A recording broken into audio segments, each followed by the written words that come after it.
Vaovao nivon'ny kongresy tetezamita kosa omaly talata tamin'ny 2017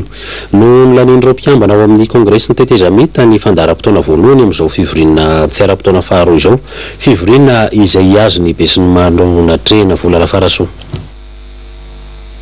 Ny talata 7 aogositra lasa teo tamin'ny 3 ora folakandro dia nisy ny fivoriam-be azon'ny besin'ny maro natrehana izay nanaovana ny 3e lecture du projet de loi organique numéro 010/2011 du 5 mai 2011 relatif aux élections législatives. Ny alarobia 10 aogositra kosa tamin'ny 6 ora maraina dia nisy ny assemblée nataon'ny commission de suivi et du contrôle des élections et de la mise en place de la 4e république sy ny commission juridique et de la législation izay anao ny 2e lecture ny projet de loi numéro 012/2011 du 18 juillet 2011 relatif aux élections communales et régionales. Tamin'ny fotoana ihany koa no nanaovana ny assemblée ny commission juridique et de la législation nandinihana ny projet de loi numéro 013/2011 relatif aux partis politiques.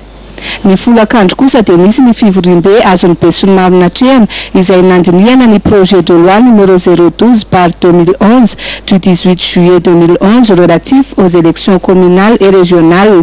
Ny alakamisy 10 aogositra izao amin'ny 6 ora maraina dia isy ny assemblée izay ataon'ny commission juridique et de la législation izay andinihana ny projet de loi numéro 014/2011 portant statut de l'opposition et des partis d'opposition izay toy ny zoma 12 aogositra 2014 amin'ny 6 ora maraina sy amin'ny 3 ora folakandro. Ny talata 14 aogositra 2014 no ivorindray ny conférence des présidents amaritra ny asy eto amin'ny kongresy ny tetezamita.